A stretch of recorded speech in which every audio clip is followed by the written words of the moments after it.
This is going to be foot up on a chair or at a flight of stairs, a way to try and load my calf into a little bit of a stretch position.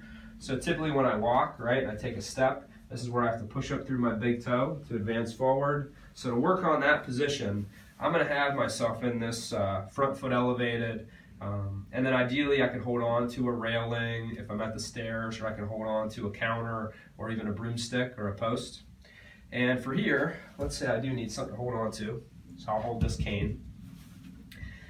Now, rather than going through a big raise on my back foot for someone with foot problems that may be painful, I'm going to let myself get into a little bit of a knee bend here to where I feel maybe a stretch in the front of my hip, maybe a little bit of a stretch in my calf, right?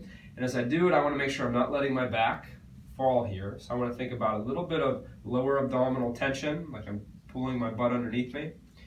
And then here, I like to have people start off just doing a little pulse of their back foot, really trying to make sure they're keeping the pressure through their big toe.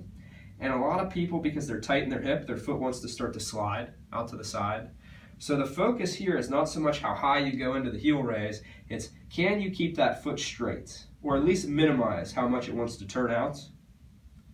And as you get into this position, really trying to push into your big toe and do a small pulsing motion here. And as I do that, I'm trying to keep a little bit of tension in my stomach, and I'm trying to go through this small pulse to see if I can start to feel the inside of my calf getting tired without any foot pain. This is something I use for a lot of people with plantar fasciitis or pain in their Achilles tendon. Now, another piece to this is that the further I go into this stretch position, the more tension there is on things that attach around my foot. So if this is painful, I may say, well, how does it feel if we back off of this knee bend? So now I don't have as much of a stretch on my calf, and we do it here.